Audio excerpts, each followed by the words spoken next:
Art and culture of MP, है ना। तो ध्यान रखना ये एक हिस्सा नहीं है, इसमें कई सारी चीजें शामिल हैं, जैसे एमपी के मेले, है ना, महल, ठीक है ना, गुफाएं, है ना, फिर इसके बाद शहरों के उपनाम,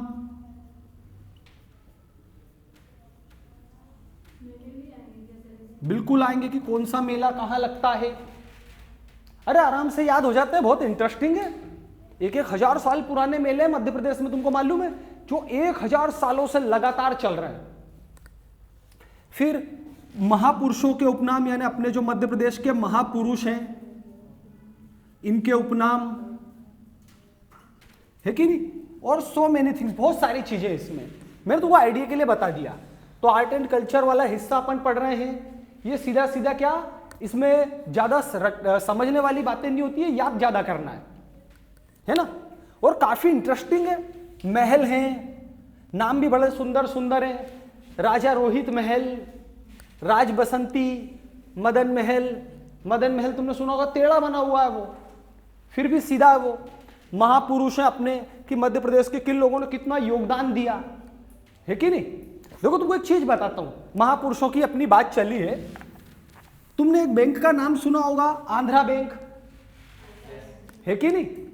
और एमपी के पहले गवर्नर कौन थे, मध्य प्रदेश के सबसे पहले गवर्नर। तो देखो यदि तुम किसी सब्जेक्ट को पढ़ना स्टार्ट करो तो कितनी इंटरेस्टिंग चीजें निकलती है। अपन पढ़ने जा रहे हैं क्या आज, मध्य प्रदेश के महापुरुष, है ना, इसमें अलग अलग लोगों के नाम आएंगे। तो इतिहास में इन लोगों का कितना नाम जुड़ा हुआ है। देखो एमपी के पहले गवर्नर थे सीता रमैया पट्टाभी, रमैया पट्टाभी, सही है। अब इस नाम को आप क्या समझते हो, एमपी के पहले गवर्नर, स्टार्ट हो गया, है ना। आप क्या समझते हो, सीता रमैया पट्टाभी एमपी के पहले गवर्नर, एक बोझ है हमको याद करना है, नहीं। यदि इस आदमी के बारे में आपको सही पता हो तो आप जिंदगी में कभी नहीं भूलोगे कि एमपी के पहले गवर्नर कौन थे, सीता रमैया पट्टाभी। देखो इन्होंने ही आंध्रा बैंक की स्थापना करी है, ये ध्यान रखना। आंध्रा बैंक के संस्थापक कौन है, सीता रमैया पट्टाभी। क्यों, अपने देश अपने समाज के लोगों के लिए।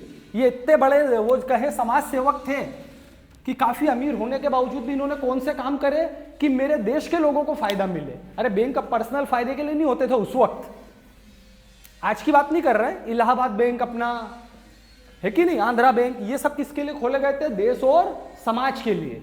इन्होंने चुनाव लड़ा था कांग्रेस अध्यक्ष का, सुभाष चंद्र बोस के अगेंस्ट में, है कि नहीं। तो सुभाष चंद्र बोस ने हरा दिया था। तो देखिए कितने करीबी थे गांधी जी के। गांधी जी ने बोला था कि सीता रमैया की हार जो है मेरी हार है। तो सोचो कितना पर्सनल अटैचमेंट होगा, है कि नहीं। देश के जब अपने आजादी की लड़ाई चल रही थी 47 के पहले, गांधी जी का योगदान अपने को पढ़ना रहता है मॉडर्न हिस्ट्री में। तो इनकी हार को गांधी जी क्या बोलते हैं, ये मेरी हार है, सही है कि नहीं। या और भी बात आपने सुना होगा, मध्य प्रदेश की अपन राजधानी बना रहे थे, बहुत झगड़ा चल रहा था इंदौर और ग्वालियर में, सही है। तो अलग अलग लोगों ने अलग अलग सजेशन दिए, यहां बना दो वहां बना दो। तो कई लोगों ने जो सजेशन दिए थे उसमें से इनका लॉजिक बहुत फिट बैठा था। इन्होंने क्या कहा था नेहरू जी को कि भोपाल में बना दो। क्यों, क्योंकि वहां पे बहुत सारे नवाबों के महल जो हैं खाली पड़े। तो बोले अपने को क्या होगा, प्रशासन के लिए तुरंत नई बिल्डिंगें नहीं बनाना पड़ेगी। अरे प्रशासनिक बहुत सारे ऑफिस चाहिए हर विभाग के, तो वहां नवाबों के बहुत सारे महल खाली पड़े हैं और वो इंडिया में हैं, तो अपने को इतने सारे ऑफिस बनाने नहीं पड़ेंगे। तो कई सारे जो अच्छे कारण थे भोपाल को राजधानी बनाने के, उसमें से एक कारण क्या था, इनका ये सजेशन भी कि भोपाल को राजधानी बनाने की जब बात आने लग गई तो इनका ये लॉजिक भी चल गया कि यार अपने को बहुत सारी बिल्डिंगों की जरूरत पड़ेगी, अब एक दिन में तो बिल्डिंग बनती नहीं है, तो अधिकारी का काम करेंगे।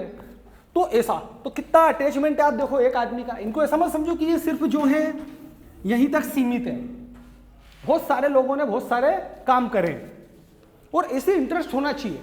सीता रमैया पट्टाभी आपके याद है, जब मॉडर्न हिस्ट्री पढ़ोगे तो आपको याद आएगा, अरे सीता रमैया पट्टाभी तो हमने पहले भी पढ़े।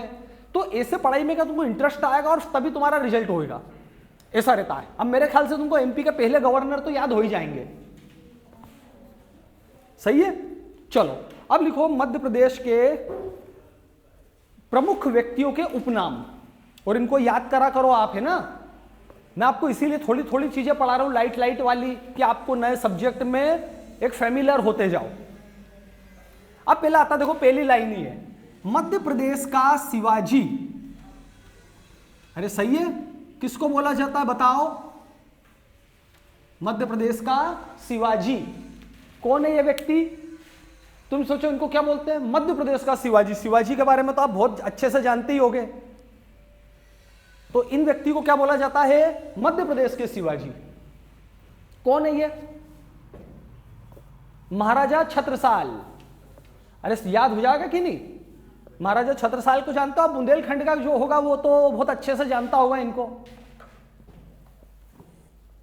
मालूम है, मात्र 25 सैनिक और मात्र 4 घुड़सवार के बल पे लड़ते थे। किससे? औरंगजेब से। ये कभी नहीं डरे। 25 सैनिक थे मात्र और 4 घुड़सवार, और लड़ने के लिए किससे कलेजा रखते थे? औरंगजेब, दुनिया की सबसे शक्तिशाली आर्मी का मालिक। हाँ, उस वक्त का औरंगजेब उस वक्त दुनिया का सबसे शक्तिशाली राजा था, उसको पूरी दुनिया में कोई नहीं हरा सकता था। तो ये किसको बोला जाता है? महाराजा छत्रसाल को। तो आप इमेजिन कर सकते हैं इतना बड़ा, इतना कलेजा। औरंगजेब के बारे में पढ़ोगे तो पता चल जाएगा कैसी कैसी सजाएं दी उसने लोगों को। खैर, तो पहला नाम याद रखना। अब आते हैं दूसरे, संगीत सम्राट। कौन है संगीत सम्राट? ये तो बता सकते हो, तानसेन, रामतनु पांडे, है ना। लिख लो संगीत सम्राट, आई थिंक याद हो जाएगा। दोनों याद हो जाएंगे ना, मध्य प्रदेश की शिवाजी। मैं इसीलिए तुमको थोड़ी स्टोरी भी बता रहा हूं और उनका असली नाम था रामतनु पांडे। पांडे ब्राह्मण आपने सुने होंगे ना, वही। फिर एक और नाम तो मेरे ख्याल से आपको आराम से याद होगा, भारत का शेक्सपियर। कौन है भारत का शेक्सपियर?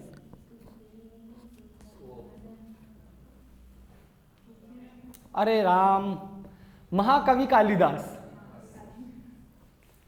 अरे यार, ये तो गेस कर सकते हो, एग्जाम में थोड़ा दिमाग लगाया करो। किसको अपन नहीं भी याद है तो अंदाजा तो लगा ही सकते हैं ये कौन होगा। अब देखो, अपन ने किसकी बात करी? लिटरेचर लिखने वाले साहित्यकार की। 4 साहित्यकार अपने आप बहुत महत्वपूर्ण है। एक लिखो, कठिन काव्य का प्रेत। कठिन काव्य, काव्य मतलब पोयम, का प्रेत केशवदास। बिल्कुल राइट है, बहुत अच्छी बात याद है। आचार्य केशवदास, ये बुंदेलखंड को बिलोंग करते थे। तो बात समझ में आई क्या? कठिन तो आप समझ होंगे, काव्य मतलब क्या? कविताएं लिखना। इनकी जो लैंग्वेज होती थी, टर्मिनोलॉजी, वो थोड़ी टफ होती थी, पर लिखते बहुत अच्छा थे। मैं आज सुबह सुबह इनकी थोड़ी कविताएं पढ़ रहा था आज। वो खास तौर से ये जो श्रृंगार रस में लिखते हैं ना, वो तो बहुत सुंदर है। कभी आप पढ़ना, मिल जाएंगे इंटरनेट पे। तो कठिन काव्य का प्रेत मतलब कौन है? आचार्य केशवदास। और बेहतरीन इन्होंने अच्छी लिखी है। श्रृंगार रस की तो इनकी कविता आप समझ ही जाएंगे, महिलाओं की सुंदरता के बारे में तो बहुत अच्छे लिखे हैं इन्होंने। तो ऐसे ही आप थोड़ा देखते रहिया करो। ऐसा नहीं कि केशवदास को आप बोझ लेकर बाप रे याद करना है।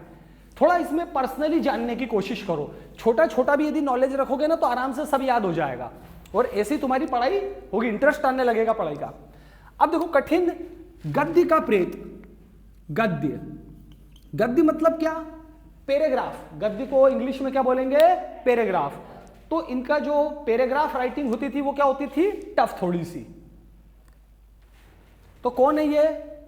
इनका काफी लंबा सा नाम है, और तुमने अपने स्कूल लाइफ में एमपी, यूपी, बिहार, राजस्थान, हिंदी भाषी क्षेत्र का कोई ऐसा बच्चा नहीं होगा जिसने अपने स्कूल लाइफ में इनकी कोई कहानी, नाटक, कविता पढ़ी नहीं हो, भले तुमको याद नहीं हो। हाँ, ऐसा है, बिल्कुल कंफर्म बात है। ये साहित्यकार थे, इनने कई चीजें लिखी है। तो देखो, इनका नाम है सच्चिदानंद हीरानंद। सच्चिदानंद हीरानंद। देखा, आपको नाम याद आ गया इतना लंबा नाम होने के बावजूद भी। तो ये इनकी प्रतिभा का सबूत है। हीरानंद वात्स्यायन।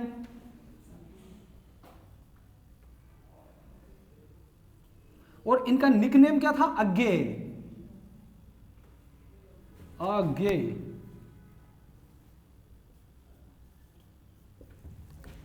तो सच्चिदानंद हीरानंद वात्स्यायन आगे, मेरे ख्याल से आपको याद आ गया कोई स्कूल लाइफ की बात कि ऐसा हो नहीं सकता किसी बच्चे ने नहीं पढ़ा हो, हिंदी मीडियम में जो पढ़कर आया हो, एमपी गुजरात तो नहीं मालूम, एमपी यूपी बिहार अपने राजस्थान, तो इनको क्या बोला जाता है, कठिन गद्य का प्रेत। इनकी टर्मिनोलॉजी थोड़ी टफ होती थी।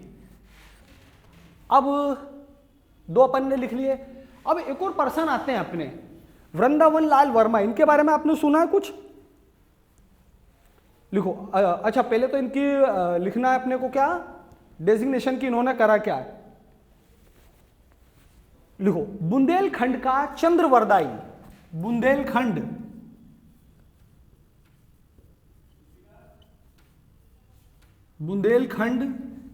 का चंद्रवरदाई। चंद्रवरदाई का नाम तो आप जानते होंगे ना, पृथ्वीराज रासो लिखी, पृथ्वीराज चौहान के परम मित्र है ना, दोनों की जन्म भी समान दिन हुआ था और मृत्यु भी। तो इन्होंने पृथ्वीराज रासो क्या करी है, बुक की रचना करी, इससे हमको हिस्ट्री मिलती है किसकी, पृथ्वीराज चौहान की। तो बुंदेलखंड का चंद्रवरदाई सही है। तो वृंदावन लाल वर्मा, वृंदावन लाल वर्मा, इनका नाम सुना है आपने, वृंदावन लाल वर्मा का? कहां पर सुना है बताओ? का थोड़ा और दिमाग लगाओ, सही सुना है, लिख लिया क्या इतना? बुंदेलखंड का चंद्रवरदाई किसको बोला जाता है, वृंदावन लाल वर्मा। आप इसमें इनका नाम यूं आता है, इन्होंने एक बुक लिखी थी मृगनयनी, मृगनयनी, सुना इस बुक का नाम आपने? तो उसके राइटर कौन है, वृंदावन लाल वर्मा। इससे अपने को मध्य प्रदेश के किंग थे मान सिंह, है ना, तो पूरे अपने को जो परमार वंश हैं मध्य प्रदेश के, उसमें उनके काफी सारी हिस्ट्री अपने को यहां से मिल जाती है। अरे मान सिंह तोमर नाम सुना होगा, उनकी वाइफ का नाम था मृगनयनी, है कि नहीं? एक तीर से ही वो शेर मार देती थी, इतनी पावरफुल महिला थी। हाँ, उनकी बहादुरी से इंप्रेस होकर ही शादी करी थी, नहीं तो ये ट्राइब की महिला थी, तो ये इतनी पावरफुल थी कि ये एक तीर के बल पर शेर मार देती थी ये। तो बहुत खुश हुए थे किंग, और फिर बाद में उनने उससे शादी कर ली थी। मृगनयनी महल उन्हीं के लिए बनाया गया था। तो मेरे ख्याल से 4-5 साहित्यकार हैं मध्य प्रदेश के, नाम याद हो जाएंगे अब तो आपको, बहुत पढ़ाई होगी इनके बारे में। तो देखो साहित्यकार जो महापुरुष है वो 4-5 यही हैं जो अपन ने लिखे। सच्चिदानंद हीरानंद वात्स्यायन हो गए, आचार्य केशवदास, चंद्रवरदाई, ये सब, और शेक्सपियर अपने इंडिया के, कालिदास, है कि नहीं। चलो आगे चलते हैं, अब और महिलाओं की और बात कर लेते हैं। रामगढ़ की रानी, रामगढ़ की रानी लिखो ना अगला, रामगढ़ की रानी कहां चलेगा, ध्यान ही नहीं है इनको। हाँ, कौन किसको बोला जाता है, रानी अवंतीबाई, रामगढ़ की रानी। या इनका एक और दूसरा नाम भी है रामगढ़ की लक्ष्मीबाई, ये भी लिखी लो, रामगढ़ की लक्ष्मीबाई। तो ये भी कौन है, रानी अवंतीबाई।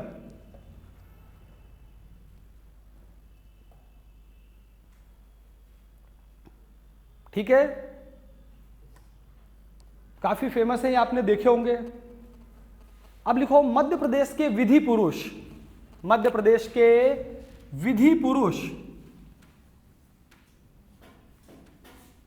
विधि समझे, विधि मतलब लॉ,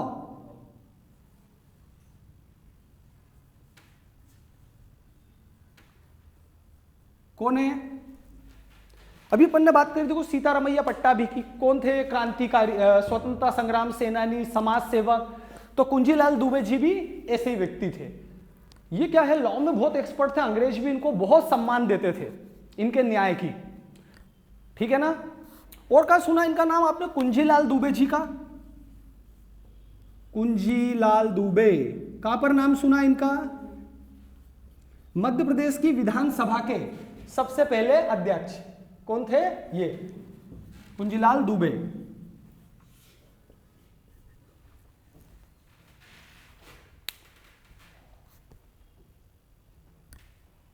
तो मध्य प्रदेश के विधि पुरुष कौन, कुंजीलाल दुबे। तो आपके 2 क्वेश्चन तैयार होते हैं, आपसे यह भी पूछा जा सकता है कि सबसे पहले स्पीकर कौन थे विधानसभा के, तो वो कौन, कुंजीलाल दुबे। इनका बहुत सम्मान था, अंग्रेज भी बहुत रिस्पेक्ट करते थे इनकी, न्याय के मामले में, जस्टिस के मामले में, कानून की समझ के मामले में, है ना। चलो आगे चलते हैं। राजमाता, राजमाता किसको बोला जाता है? इसमें आप कंफ्यूज मत हो जाना भैयों, बताओ कौन है राजमाता? विजया राजे सिंधिया, वो लोक माता है, लेकिन इसीलिए मैंने शब्द बोला था क्या, कंफ्यूज मत हो जाना। राजमाता ये उपाधि किसको मिली है? विजया राजे सिंधिया को। और अहिल्याबाई होलकर जो आप बोल रहे हैं वो कौन है? लोक माता।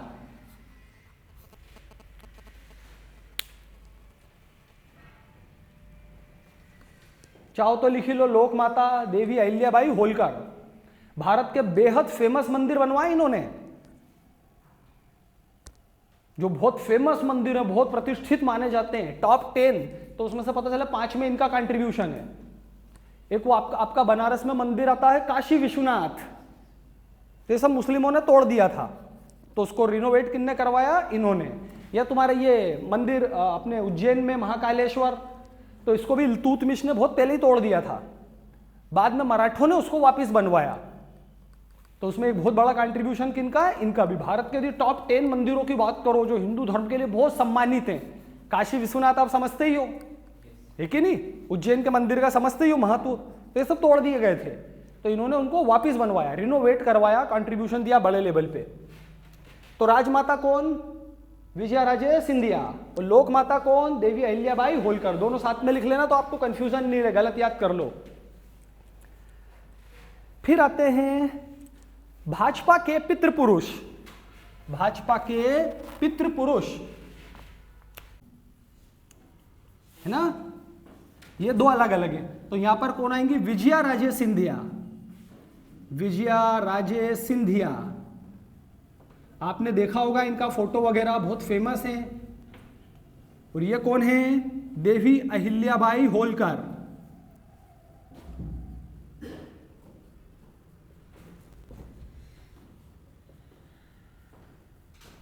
ठीक है, कौन? आरजू बोल रहे थे, है ना? लिखा, अब हो गया क्लियर? मैं दोनों को साथ में इसीलिए लिखवा रहा हूं कि लोग क्या कंफ्यूज हो जाते हैं, जैसे इन्होंने भी अभी इसका जवाब यहां पूछा दिया और यहां का जवाब यहां।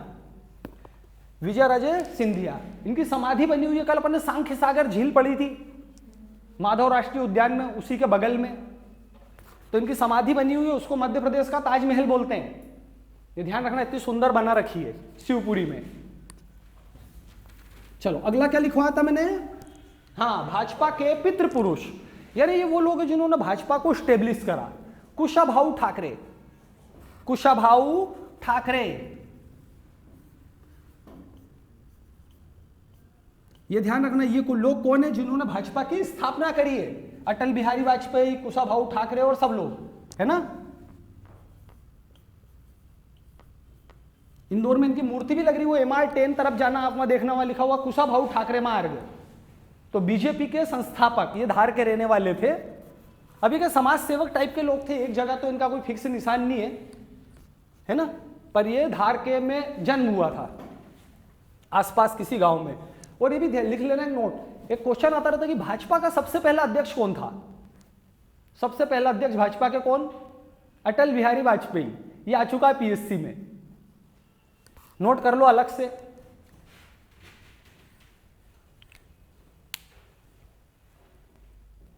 और इनका ध्यान में बाल ठाकरे से कोई लेना देना नहीं है। हाँ, ठाकरे सरनेम में आप कंफ्यूज मत हो जाना कि उनसे कोई लेना देना तो नहीं है, इनका कोई लिंक नहीं आपस में दोनों की, बस सरनेम ही कॉमन है।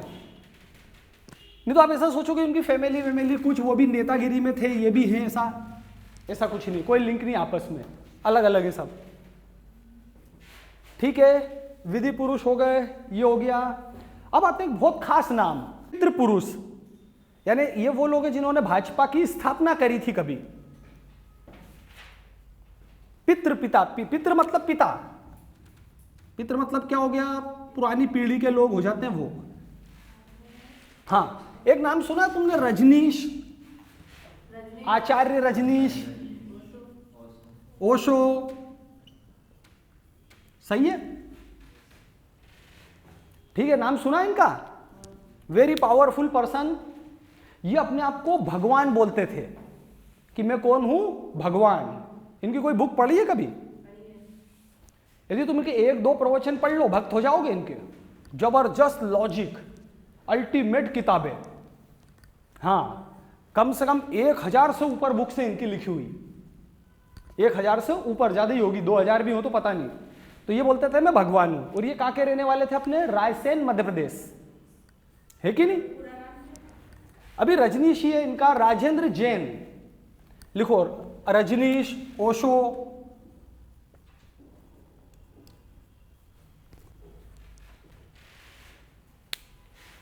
उनका वास्तविक नाम क्या था? राजेंद्र जैन।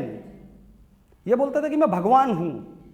और वैसे इनकी बातें और उनके प्रवचन पढ़ लो तो अपने को भी लगता है कि सही में होंगे। मैं इनका काफी भक्त रहा हूं, आज भी हूं, काफी पसंद करता हूं मैं इनकी बुक्स पढ़ना। एक आते हैं दादा मुनि, ये तो याद होगा, दादा मुनि कौन? अशोक कुमार, खंडवा जिले को बिलोंग करते थे अपने एमपी के।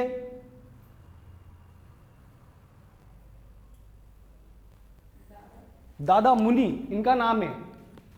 आप जानते हैं अशोक कुमार का तो बहुत सम्मान है इंडिया में, फिल्म इंडस्ट्री में, है कि नहीं?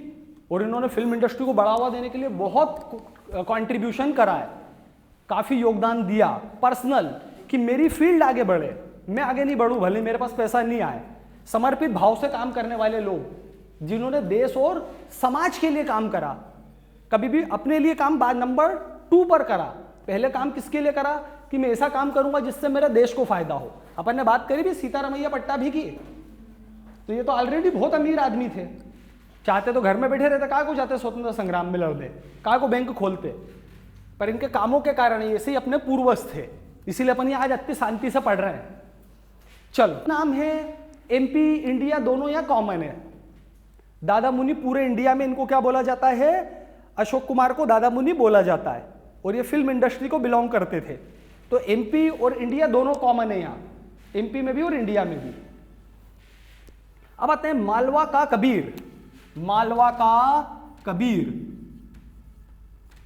कबीर का नाम तो सुना ही होगा आपने,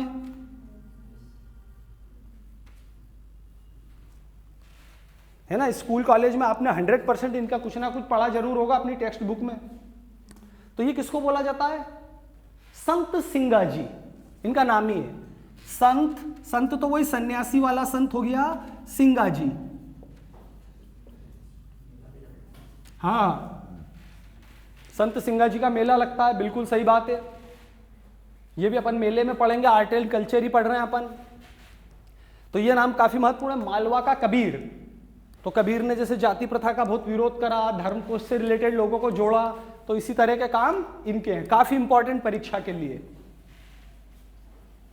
फिर नेक्स्ट लिखो कैप्टन। कैप्टन, कैप्टन किसको बोलते होंगे? मुश्ताक अली, बिल्कुल राइट, मुश्ताक अली। कौन था Mushtaq Ali? Cricketer, very famous cricketer. ये इंदौर के ही रहने वाले हैं, छावनी एरिया में रहते हैं। कभी जाना छावनी में, थाने के बगल में इनका घर है, तुम जाओगे ना तो इतने बड़े बड़े कमरों में पूरे चारों तरफ मेडल ही मेडल टंग रहे हैं। ये हाल छोटा पड़ेगा, कभी इनके घर जाना। ये गए हैं, बहुत अच्छी बात है, मैंने भी देखा है इनका घर। तो इतने बड़े बड़े जो कमरे हैं ना, इसमें भर के चारों तरफ दीवार, छत, चारों तरफ तुमको मेडल मेडल सर्टिफिकेट दिखेंगे। कैप्टन मुश्ताक अली, इनको कई बार देखा है मैंने। ये अपने भारतीय क्रिकेटर है, बहुत फेमस है ये, अब काफी एजेड हो चुके हैं। चलो, तो याद रखना। फिर आता ताई, ये तो याद होगा सबको, सुमित्रा महाजन। अभी क्या, कौन सा अवार्ड मिला इनको? लिख लो, ताई। और किसका नाम है? सुमित्रा महाजन का। अभी स्पीकर थी पहले ये। अब आता है आधुनिक चाणक्य, ये भी बहुत महत्वपूर्ण है। आधुनिक चाणक्य, आचार्य चाणक्य का नाम तो आपने सुना होगा। तो ये कौन है? आधुनिक चाणक्य।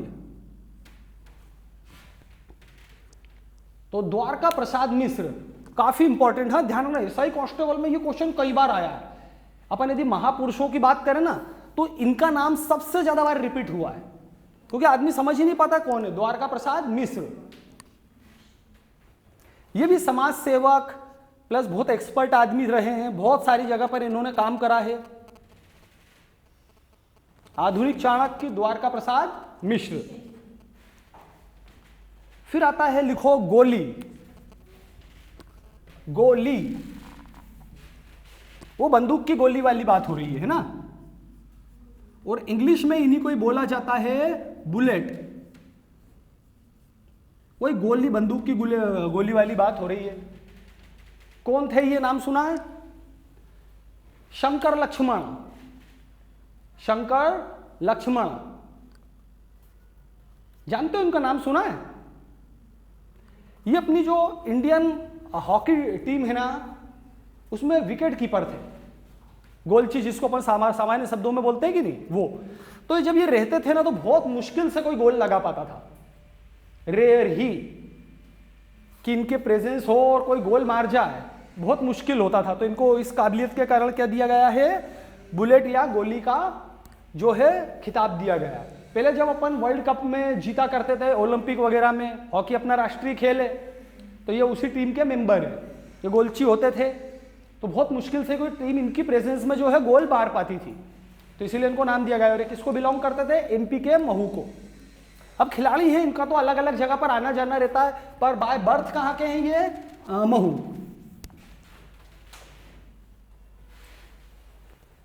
चलो, फिर इन्हीं का एक और नाम लिख लो, rock of Gibraltar. Shankar Lakshman ही है, रॉक ऑफ जिब्राल्टर।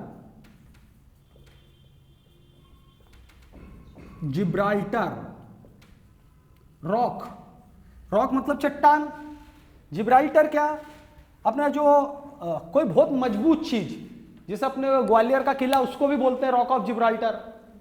तो वही बात जो मैं आपको बता रहा था कि इनकी प्रेजेंस में जो है कोई गोल नहीं मार पाता था, तो इनको दूसरा जो निक नेम दिया गया क्या, वो रॉक ऑफ जिब्राल्टर, कि मतलब ये किसी भी चीज को रोक लेते थे। ये दोनों नाम है, गोली शंकर लक्ष्मण का नाम है और रॉक ऑफ जिब्राल्टर भी काफी महत्वपूर्ण। अब आप खुद सोचो कि इनकी प्रेजेंस में जब ये थे, तब अपन वर्ल्ड चैंपियन हुआ करती थी इंडिया की हॉकी टीम, और गोलची कौन थे, ये। तो इनका महत्व आप समझ ही सकते हैं। एक और आता बड़ा इंटरेस्टिंग नाम है, पांव पांव भैया। बताओ कौन है ये, पांव पांव भैया। हाँ, बिल्कुल नया नाम है, ये मुश्किल से किसी दूसरी किताब में मिले आपको। कौन है,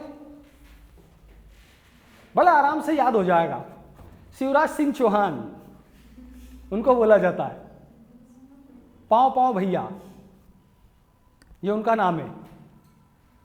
बहुत काम करे उन्होंने, पाव पाव भैया भी, मामा जी भी, पर मामा जी अपनी बुक्स में नहीं है। बुक्स के अनुसार क्या, पाव पाव भैया। हाँ, ये तुमको बहुत किसी भी किताब में शायद ही मिले देखने को। गांव में तो उन्होंने बहुत काम करा है।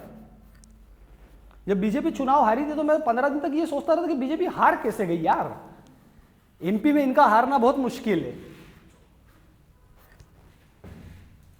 चलो, एक आते हैं बुलडोजर मंत्री। कौन है बुलडोजर मंत्री, बहुत फेमस है, बहुत तोड़फोड़ मचाई इन्होंने। ये एमपी के सीएम भी रह चुके हैं, अब नहीं है, जीवित नहीं, अभी डेथ हो गई इनकी। कौन, बाबूलाल गौर। बाबूलाल गौर बुलडोजर मंत्री इनको बोला जाता था, बहुत अतिक्रमण हटाया। मेरे ख्याल देखो, मैं अपना पर्सनल अनुभव बताता हूं, जब इनको मंत्री बनाया गया, तो शायद मध्य प्रदेश के लोगों को पहली बार पता चला होगा कि अतिक्रमण भी कोई चीज होती है और उसको तोड़ा जाता है। इनने बताया होगा शायद, नहीं तो अतिक्रमण है कि लीगल है, सब बराबर था एमपी के लोगों के लिए। इन्होंने बताया कि नहीं, ऐसा नहीं होता है, इलीगल बनाओगे तो तोड़ा भी जाएगा। मध्य प्रदेश के लोगों को इन्होंने पहली बार समझाया होगा ये बात, नहीं तो शायद जानते ही नहीं थे लोग, सब अपनी प्रॉपर्टी समझते थे। चलो आगे चलते हैं, विज्ञान पुरुष। ये नाम तो बहुत महत्वपूर्ण है, बताओ कौन, विज्ञान पुरुष। अरे नाम ही इनका विज्ञान पुरुष है। बहुत छोटी सी जगह से निकले और भारत के बहुत बड़े बड़े बोर्ड जो हैं उनके डायरेक्टर रहे, सोच के परे। अनिल काकोड़कर, ये छोटी सी जगह बड़वानी के भी गांव में रहते थे, वहां जन्म हुआ था, बड़वानी के गांव में। अनिल काकोड़कर, अनिल काकोड़कर कहाँ के रहने वाले, बड़वानी। अब आप सोच सकते हो वो छोटी सी जगह है, वहां के भी किसी गांव। और बड़े बड़े जो अपने इंडिया के प्रतिष्ठित संस्थान हैं वहां के, जैसे भाभा एटॉमिक रिसर्च सेंटर आप सोच सकते होगे, है कि नहीं? तो उसके भी ये जो है चीफ रहे हैं। यहां पर पढ़ना भी बहुत सम्मान की बात होती है। यदि बीएआरसी में आपको एज ए स्टूडेंट एडमिशन मिल जाए ना तो बहुत बड़ी बात है। पढ़ा, बाकी चीजें तो छोड़ दो। यहां विदेशों से भी लोग पढ़ने आते हैं बार्क में। यहां पर पढ़ाई चलती है advance Bhabha atomic research centre में, और ये उसके चीफ रहे हैं। और भी कई सारे परमाणु ऊर्जा आयोग, बहुत सारी संस्थाओं के चीफ रहे हैं ये। नाम लिख लेना, बगल में लिख लेना बड़वानी। अपने को ये भी आ सकता है कि किस जिले को बिलोंग करते थे।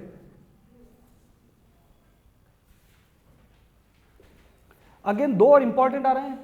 सहकारिता पुरुष, सहकारिता पुरुष। अरे अनिल काकोड़कर नाम जो है वो अनिल काकोड़कर रहेगा। लिखो मैन ऑफ साइंस, विज्ञान पुरुष में क्या हो जाएगा? Man of science. हाँ बिल्कुल कि भाई ये लोगों के बहुत बीच में। देखो ये क्या पूछ रहे हैं प्रिंसी कि भाई शिवराज सिंह चौहान को पांव पांव भैया क्यों बोला जाता है? रीजन, लॉजिक क्या होगा?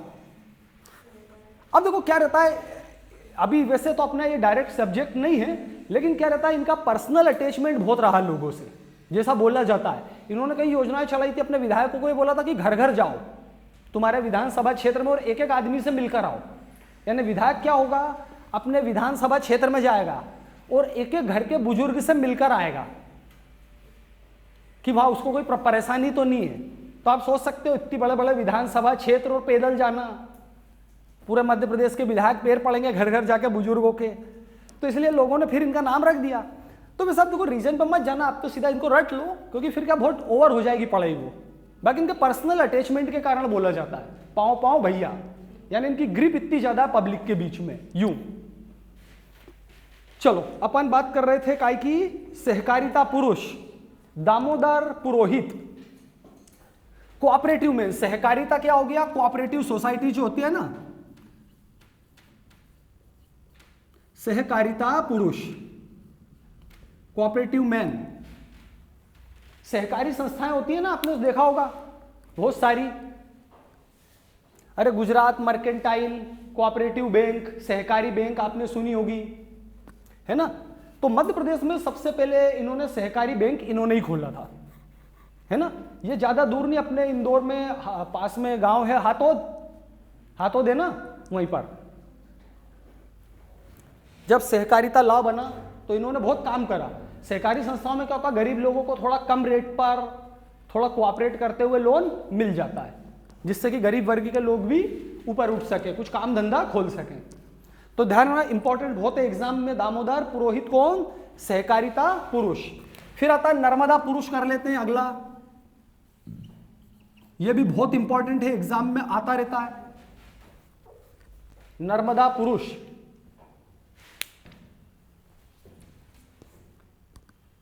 अमृतलाल बेगड़, अमृतलाल बेगड़ ये ओरिजिनली गुजरात के एक साहित्यकार है। जन्म मध्य प्रदेश में हुआ, गुजराती भाषाओं में, हिंदी भाषाओं में इन्होंने कई सारी बुक्स लिखी। इन्होंने पूरी नर्मदा की पैदल यात्रा करी थी, लोगों को जागरूक करने के लिए कि आप नर्मदा नदी को खराब नहीं करें, पेड़ पौधे लगाएं, उसका मिस यूज नहीं करें। लोगों के बीच में एक अवेयरनेस, पैदल पैदल यात्रा करी थी पूरी। अब आप सोच सकते हैं नर्मदा नदी कितनी लंबी है, और पैदल गांव गांव जा जाके लोगों को अवेयर करना। ऐसा नहीं कि नर्मदा के किनारे किनारे चलते रही, ऐसा नहीं, अवेयर करना कहने का मतलब ये पैदल जाके, किसी गाड़ी से नहीं। अमृतलाल बेगड़, बेगड़ वेगड़ वेगड़ वेगड़, वो वेगड़ा वेगड़ा लिखा हुआ, वेगड़ा क्या वो इंग्लिश में लिख दिया, ऐसा नहीं है, वेगड़ नाम है इनका असली। ये गुजराती और हिंदी भाषा के साहित्यकार है। ये दोनों नाम याद रखना। देखो हॉकी के जादूगर, ये तो पता होना ही चाहिए।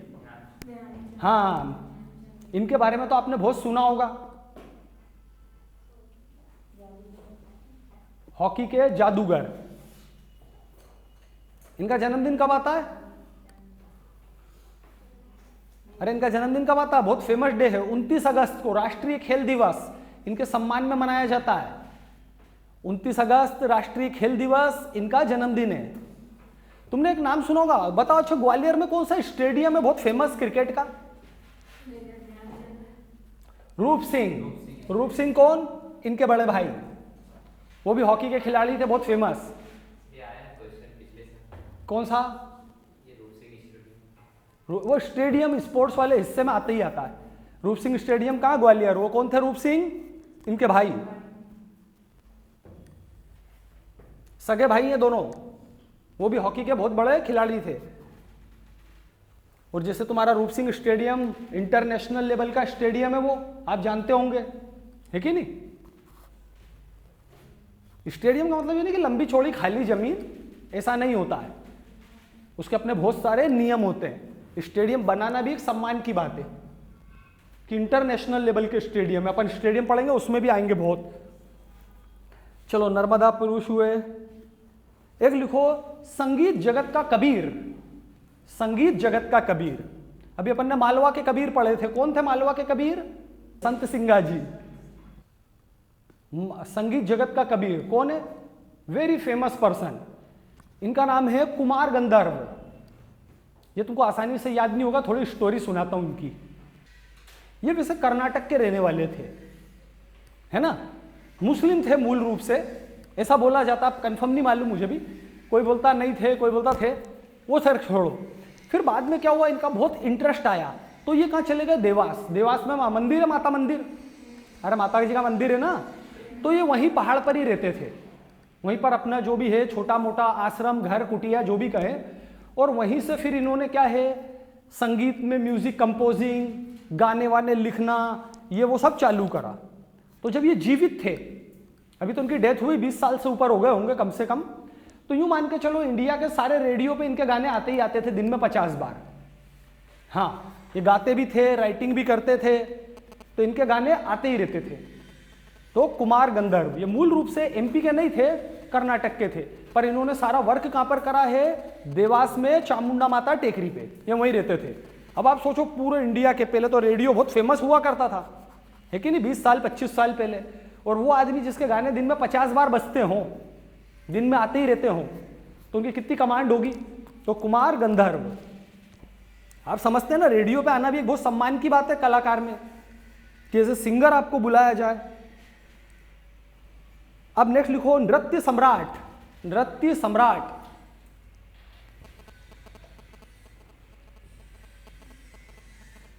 तो कार्तिक राम।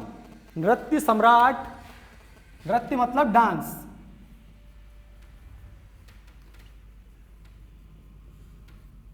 कार्तिक राम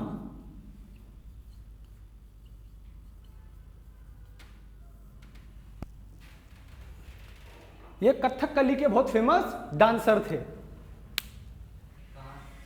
एमपी को बिलोंग करते हैं। नहीं, ये डांसर ऐसे नहीं कि कोई पर्टिकुलर जगह, कथकली के बहुत फेमस थे। बहुत सारे फिल्मों के हीरो हीरोइन इनके शिष्य रहे हैं। कई सारी यूनिवर्सिटीज़ ने इनको पीएचडी जैसी बड़ी बड़ी उपाधियां दी हैं। बड़े बड़े शो इन्होंने नेशनल इंटरनेशनल लेवल पर डांस परफॉर्म करा है, ऐसा।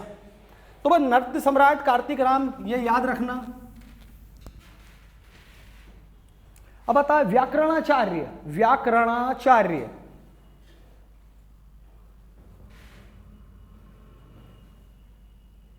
कौन है? ये नाम तो पता होना चाहिए। व्याकरणाचार्य तुमने पढ़ा, स्कूल में पढ़ा होगा। पाणिनि। पाणिनि, अरे नहीं सुना नाम? पाणिनि नाम सुना है कि नहीं? बिल्कुल। अरे गुप्त राजा थे मध्य प्रदेश में कभी, अभी मध्य प्रदेश के राजवंश आएंगे उसमें आएगा, तो ये उन्हीं के दरबार में रहते थे। इन्होंने पूरी जो है ग्रामर लिख दी है, संस्कृत की पूरी ग्रामर किसने लिखनी है? इन्होंने। जो तुम ग्रामर पढ़ते हो कि नहीं, सब उनका राइटर लिखने वाले कौन है? पाणिनि। ऐसा कहें चंद्रगुप्त विक्रमादित्य थे, तुमने नाम सुना होगा कभी। उनके मित्र, उनके दरबारी कवि गुप्त काल में। अरे वो सिंहासन 32 बेताल 25 कहानियां सुनी होगी ना चंद्रगुप्त विक्रमादित्य 2 की, तो ये कौन थे? उनके मित्र या उनके दरबारी, पाणिनि। और आप खुद सोच सकते हो, पूरी ग्रामर लिखने वाला व्यक्ति संस्कृत की। हाँ, नवरत्न में से एक, चंद्रगुप्त विक्रमादित्य द्वितीय के, ठीक है ना। तो ग्रामर लिख लेना, आप सोच सकते हो कितना बड़ा वर्क है इनका। अब आओ मध्य प्रदेश का मंगल पांडे। मध्य प्रदेश का मंगल पांडे।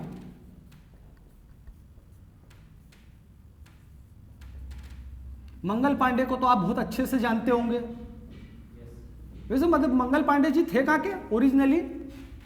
बलिया उत्तर प्रदेश। और ये थे कुंवर चैन सिंह। मध्य प्रदेश के कौन हैं? कुंवर चैन सिंह।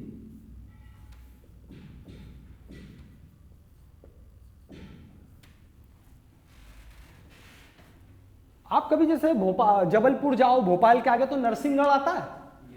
ये वहीं के थे। इनको एक और नाम भी है नरसिंहगढ़ का युवराज। नरसिंहगढ़ का युवराज। ये दोनों कौन हैं? कुंवर चैन सिंह।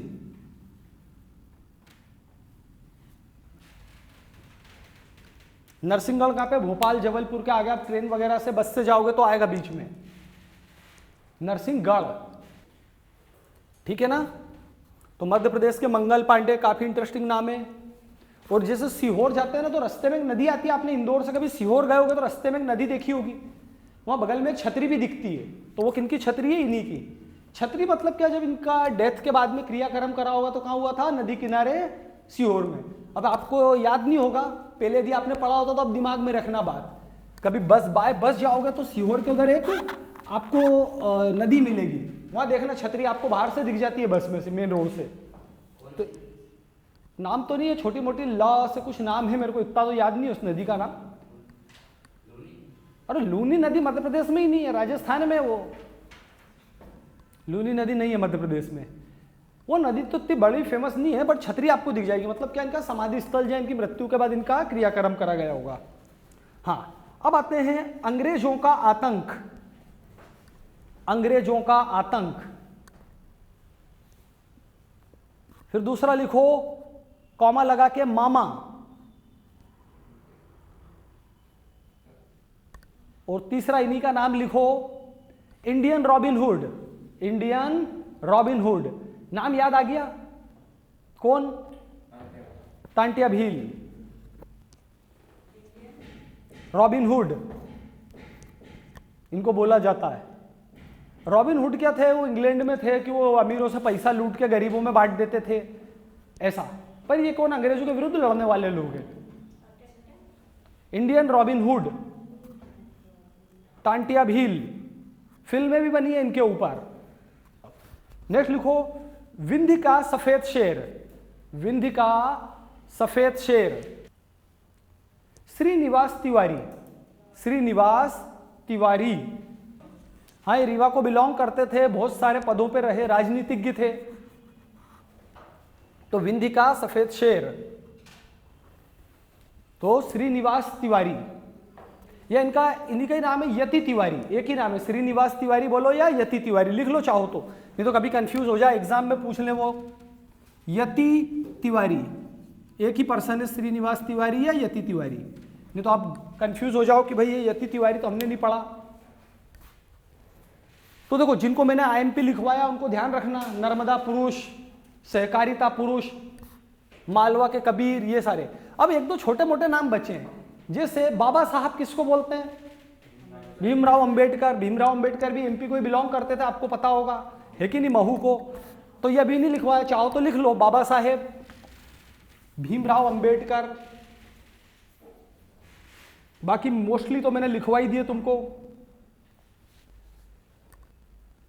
एक और लिख लो, एक भारतीय आत्मा। एक भारतीय आत्मा किसको बोला जाता है? ये पता होना चाहिए, आपने इनकी भी बहुत सारी पोएम वोएम पढ़ी होगी स्कूली लाइफ में। कौन? एक भारतीय आत्मा, माखनलाल चतुर्वेदी, है कि नहीं? याद आ गया स्कूल का टाइम का।